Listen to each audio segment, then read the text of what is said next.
A gente vai continuar falando sobre esse tipo de acidente, em que ocorre, inclusive, até a derrubada dos postes.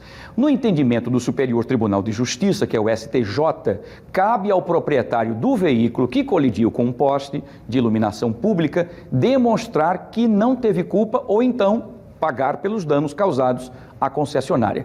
Vamos tentar entender melhor como é que funciona tudo isso? Eu vou trazer de novo ao vivo o Ivan Lemos, nosso X da Notícia, para que ele possa explicar para a gente. É o Neto Mota que está comigo? Ok, então vamos trazer o Neto Mota, que está comigo agora ao vivo, nosso gigante da notícia, para poder repercutir esse assunto, viu, Neto? Porque pairam muitas dúvidas, né? Porque a gente vê o tempo inteiro carros batendo nos postes, quebrando, caindo, alguns vão embora, outros vão lá. Aí a gente quer saber, a concessionária identifica esse proprietário paga esse prejuízo, porque é um prejuízo grande, não é isso? Boa tarde. Olha, Wilson, a gente sabe que a partir do momento em que o acidente acontece, nesse caso, em uma das principais avenidas de Maceió, o Departamento Municipal de Transporte e Trânsito, DMTT, é o responsável, o primeiro que deve averiguar ali qual o cenário, qual a situação, e assim como a gente tentar entender, né? Que eu vi que você estava com dúvida aí, nós também que estamos assistindo a matéria, como será que aconteceu essa dinâmica aí do acidente? Depois que o DMTT faz ali os primeiros levantamentos, como envolve energia, estrutura, né? Energia elétrica, da empresa responsável, claro, a Equatorial é chamada. E é a partir daí que a Equatorial vai precisar entender para cobrar o valor desse poste. E aí também entra quem entende mais do que a gente de lei. Eu estou aqui com o doutor Marçal Aranha, que vai nos explicar. Doutor, boa tarde, seja bem-vindo aqui ao Fique Alerta. Vamos analisar as duas situações, né? Tem uma onde o motorista vai tentar provar que ele não foi o culpado pelo acidente, tem outra onde ele será obrigado a pagar. É assim? Exatamente, boa tarde a todos os telespectadores do Fique Alerta. Na condução da situação do acidente, a gente sempre vai ter algumas situações a apurar. A DMTT ela faz o primeiro ataque ali na parte da verificação das informações para identificar o condutor e após essa identificação ela vai tentar entender como se deu a dinâmica do acidente, o que é que levou aquilo ali a ocorrer. Feito esse primeiro levantamento, é que a gente vai poder identificar, no primeiro momento, se o motorista teve culpa ou se ele não teve culpa.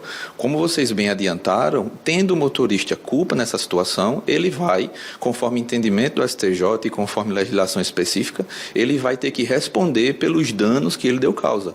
Não somente o poste, mas também os serviços necessários para que aquele poste volte a operar, que ele seja instalado. A gente viu na reportagem anterior pessoas trabalhando nessa parte do cabeamento, tudo, ou seja, existe um serviço e existe um material.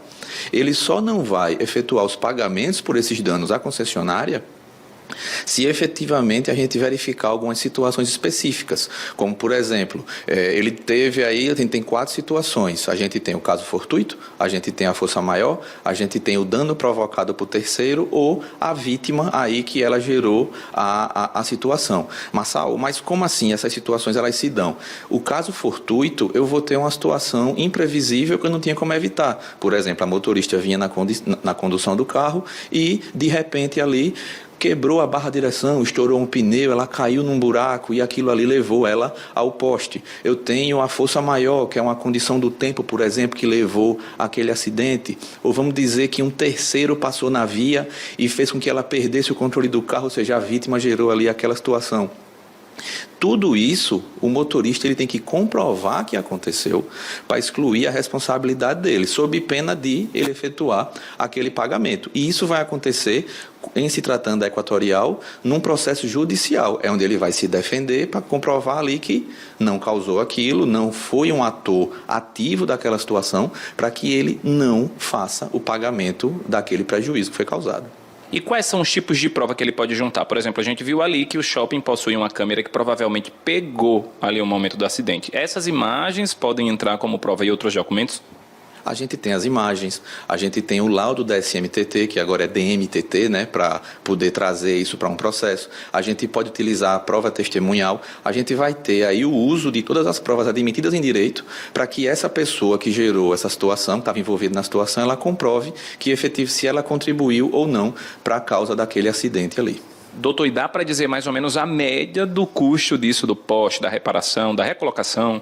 Cada situação é muito específica porque a gente tem que ver qual poste caiu, que tipo de fio estava ligado nele, se eu tive outros prejuízos para além de posteamento, porque às vezes você derruba um poste, falta energia no estabelecimento e esse estabelecimento sem operar vai processar a equatorial que pode agir de forma regressiva contra o motorista. A gente não tem um preço base, tá? Mas porque cada situação é uma situação. A gente vê que aquele poste, por exemplo, ele tinha muitos cabos ligados a ele. Provavelmente a equipe passou muito mais tempo trabalhando, se é que não está trabalhando ainda. Ou seja, cada caso é um caso. A gente não tem como precificar. E é importante lembrar que, tendo o carro, tendo o veículo seguro, a pessoa que causou o acidente pode acionar o seguro para arcar com aquela indenização, porque a gente tem um dano aí contra terceiros. Muito obrigado pelos esclarecimentos. A gente viu aí, né, Wilson, o custo pode não ficar somente na estrutura, né? Tem todo esse cenário também que foi apresentado aqui pelo Dr. Marçal, caso as empresas cheguem então a processar a empresa prestadora de serviço de energia elétrica,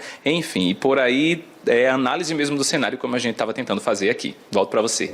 Muito bem, muito bem. O doutor Marçal Aranha fez uma explicação fantástica aí, né, dentro do contexto jurídico e como é que funciona. Né, são 3 opções. Uma que a pessoa pode ter sido trancada por um outro veículo, ela pode ter batido o carro num pneu, num buraco e perdido o controle, ou pode ter causado por excesso de velocidade, por imperícia e muito mais. Eu queria só aproveitar o doutor Marçal aí, nós vamos falar daqui a pouquinho sobre um poste que acabou pegando fogo, né? Doutor Marçal, os postes que acabam então pegando fogo e causando prejuízo para os usuários de internet, telefonia e também de energia elétrica, isso cabe também a alguém que possa buscar indenização, já porque a gente está tendo isso tão recorrente, né? Boa tarde. Boa tarde. Primeiramente, a gente já elimina da equação o motorista. Se eu tenho uma situação em que a própria rede trouxe o problema, seja por um incêndio, por uma inconstância de rede que queimou algum equipamento, você já elimina essa figura do motorista e passa apenas e tão somente a relação consumidor-concessionária. Aí você vai procurar a concessionária para, primeiramente, de forma administrativa, você demandar aí essa indenização e, não havendo nenhum tipo de composição, nenhum tipo de ação da concessionária, é que você vai partir eventualmente à procura do Poder Judiciário, dessa tutela jurisdicional, para fazer valer o seu direito, porque a concessionária ela está sujeita a esse tipo de situação, ela assume o risco da atividade, ou seja, vai ter uma variação de energia, o poste vai pegar fogo, esse tipo de situação acontece. No caso, vai caber à concessionária.